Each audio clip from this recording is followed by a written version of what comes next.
Hi, my name is Ben Martin. Welcome to the video. Today we're talking about the push-up, ways to make it easier, ways to make it harder, and how to make it work for you. Before we get started, I want to ask you guys a quick question, and you can feel free to answer in the comments below. Would you guys prefer to see content that's more widespread as far as fitness, lifestyle, different kinds of videos, tutorials, how-tos, my experiences, alongside the tech and filmmaking stuff, or would you rather just see plain and simple tech, filmmaking, and editing videos? Let me know. This is something that I've been kind of churning in my head, and so I'm just curious as to what you guys think and what you guys want to see from my channel. Your input is appreciated, but we're gonna go ahead and get started, dive into the topic of today, which is where we are going to simply dissect the push-up, the technique of it, and how to spice it up, make it a little bit more effective for you guys. So the push-up, it's the most basic of exercises. All you need is a floor to do it. We've been doing it since 3rd grade, and we've hated it for just as long. Don't be mistaken though, it's not anything new. This has been around for centuries. Ancient Indian warriors and even the Roman Emperor Constantine did the push-up in order to get ripped. So if it's plain, simple, and boring, then why are we talking about it? Well, it's because this video was requested by one of you guys, so I have to talk about it. Additionally, I find the push-up to be very effective. There are tons of ways to make it spicier and change up the muscle groups that are involved. So before we get fancy, I gotta break it to you. You're probably doing the push-up incorrectly. So let's really quick dissect the technique. This is going to apply to generally most of the variations we're gonna go over in this video, so it's a very important part. Starting at the bottom with foot placement, they should be no more than 12 inches apart. Going wider with your stance will provide more stability and lighten the load for your upper body, but narrowing your stance will do the opposite. Make sure that your spine is in a neutral position and keep your butt down. In 6th grade Phi Ed, we used to call them butt-ups because 80% of the people in our class would do it with their butt to the sky. Now make sure you're not like one of those kids. Don't do that. The arms will be fully extended, forming a straight line from the ground. Your elbows should generally come in at a 45-degree angle. This is so that you don't mess up your elbow or shoulders. Moving on to tempo, take your time with the reps. The goal is to stimulate your muscles and reap the benefits, not to be able to do 500 push-ups. Starting with your arms fully extended, lower your body down to the ground and allow your chest to graze the floor for a split second. Then complete the second half of the movement, but make sure you control it and squeeze at the top. Okay, so now that you know how to effectively perform a regular push-up, let's dive into the variations and those techniques. If you can't do a regular push-up, now that you've learned how to properly perform one, that's totally fine. Don't worry about it. Just focus on the basics. However, if you really do want to try these variations, maybe you can perform them from your knees just to get a taste of what these... Oh, that sounds... However, if you do want to try these variations out, if they look interesting to you, that's... Alright, so our first variation, this is probably one of my favorite push-ups to do. We're starting with the mountain push-up or the pike push-up. This is really targeting the delt. It's important to have your hands about shoulder width apart. Make sure that your elbows bend at that 45-degree angle to protect your shoulders and your elbows from extra stress that's just unnecessary. The goal of this push-up is to have your back legs, your hamstrings straight and locked out. Your knees should be straight because if you're bending your knees, then you're not really at the proper angle. You can do this one from your knees, kind of like if you aren't able to do a proper push-up, or this one, it's totally fine to drop it down to your knees. It's just gonna become a little bit more awkward and a little more clunky to do it. Kind of like an overhead military press when you're performing with a barbell. You want your head to be right in between your arms. Next, we're moving on to the diamond push-up. So this one's pretty infamous. Take your hands for the hand placement, put them together, form a diamond. You don't have to do a diamond. I like to put mine just close grip because this puts a little bit too much stress on my wrists is what I've found. But this effectively targets your triceps and a little bit of the chest as you squeeze towards the top of the rep. Again, you can drop to your knees to make it a little bit easier, but feel free to play around with hand placement. So put them in the diamond, make it in a triangle, putting them just close to your sides. It's kind of a military style push-up. The one thing that you should keep in mind is to have your elbows come to your sides regardless of where your hands are placed. That is going to put the emphasis, again, on those triceps. All right, so for the archer push-ups, these ones are a bit more advanced. They're to target each pec more specifically. As you alternate reps, it's going to change the emphasis on what pec you're going to be prioritizing for the movement. So basically, it's kind of like you're holding a bow and arrow. You're going to have one arm straight out, or at least further out, and then the other arm is going to be in that regular push-up position. Personally, I like to perform them all of the reps on one side.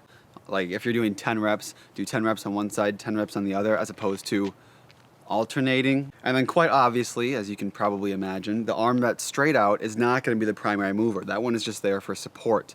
The arm that's closer in and doing the work is going to be focusing in on that pectoral muscle. So make sure that you guys are doing an even amount of reps for both sides. One thing that I also recommend is to alternate which side you start the set on, because obviously as you do one side, the other side is going to be harder because you're already fatigued in one of the chest areas, which is the primary mover. Even though the side that you just worked isn't technically doing the rep, doing the majority of the pushing, it is included as a secondary stabilizer. So the corkscrew push-up, this one's a bit unique on the list. It's more cardio focused. This one's gonna get your whole body moving. It's a really fun one and it looks kind of cool, I think. You see a lot of like Instagram fitness models doing this. It's kind of like the whole total body burner workout. So you lower yourself to the ground for a regular push-up, you extend at the top, and then you're gonna rotate to one side, kicking out the leg that's closest to the ground, reaching out with the opposing hand to touch your ankle or your foot. You're gonna do it for both sides, obviously, and this one is kind of like a low impact burpee. It's your heart rate up, but you also get some push-up reps in with it. Next up is the Spider-Man push-up. This one is kind of unique. It's not the most effective push-up variation that you could do, but I thought I'd throw it in there just for fun. Basically what you do is you lower yourself to the ground in a regular push-up position, but as you lower, one of your knees is going to come and meet your elbow. So this is going to activate the core a little bit and some of the stabilizing muscles because you only have a 3-point base as opposed to having 4 limbs on the ground. So obviously you're going to be forced to stabilize. And sure, you might get a little bit of core activation with this, but I personally avoid these push-ups because they look kind of stupid. If you're in 6th grade, go for it. You know, these are the coolest things you could be doing. But otherwise, they're not the most effective for targeting. Like if you want to target your abs with these push-ups, just do some ab exercises. Next is the decline push-up. So when I say decline, think of it as incline bench press. It's targeting the same muscle. You're focusing on the chest, but it's more of the upper portion because you're going to be at a slight angle. So your feet are going to be what is elevated, forcing your body to decline. But when you're doing an incline bench press, it's pretty much flip-flopping. Basically, you just place your feet onto something that's slightly elevated or a wall. That works as well. A wall is gonna be more difficult because you don't have as good of a grip unless you have like amazing grippy shoes. But this can be done really anywhere, and it really targets the upper shelf, the top shelf of the chest pretty well, which is generally good to develop and focus on when you're trying to target your entire chest. Okay, for the clapping push-ups, this is just introducing dynamic movement, explosive movement into the reps. So a lot of times we don't really perform exercises with the goal of developing explosive strength with your upper body. That's mostly for lower body exercises like jumping squats, plyometric lunges, things like that, speed drills. But it is important to focus on that in your upper body to balance it out. To perform this exercise, just lower yourself to the ground, and as you push up from the ground, explode, clap in midair, and then catch back on the ground. You can do this from your knees to make it easier. You can do it on an elevated surface, so placing your hands on something that's higher than your feet, just so you can get the hang of the coordination of it. But once you get the hang of it, it becomes quite an easy exercise to perform as long as you have that explosive strength under your belt. Next is the burpee. This one is pretty straightforward. You start standing up, shoot your legs back into that plank / push-up position. Do a push-up. You can rest your chest on the ground. And then kind of like the clapping push-up, this one's gonna be explosive. But instead of elevating your upper body to get the clap in, you're gonna be generally trying to push off the ground so you can get your lower body to meet where your hands are at. That's going to get your feet under you, and then you can explode up, reaching up to the sky and performing that burpee. Again, this is mostly a cardio-based exercise. It's really gonna drive your heart rate up. It's good to throw it in with circuit exercises and an overall maybe even CrossFit based training system.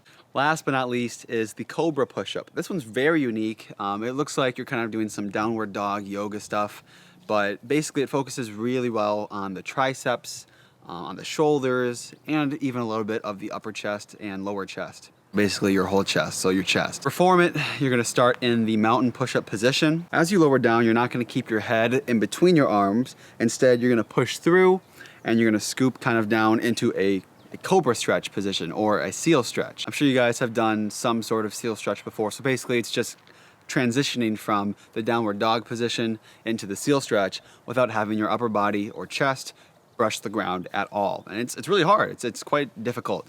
It focuses on a lot of stabilizing muscles that you're not used to working out probably, but it also targets the primary movers of your triceps, chest, and shoulders. So as you can probably conclude from watching this video, thanks for sticking it out this long. I appreciate you guys who are watching up until the very end of my videos. It does actually help me a lot, so shout out to you guys. But I hope that you guys were able to find some interesting tips and add them to your workout routine, staying fit and healthy. But yeah, obviously there are tons of ways to make the push-up just more effective, to make it target your shoulders, to make it target your triceps more, your chest, emphasize that, to make it more difficult or to make it a little bit easier. This exercise is so incredibly versatile and it can really easily fit in to any kind of fitness training program. So if you guys found this video to be useful, please share it with your friends or on social media. Give it a like and subscribe to my channel. But if you're interested, check out my Patreon page. The link is in the description below. And I think that's all that I have for you guys. So we'll see you in the next video.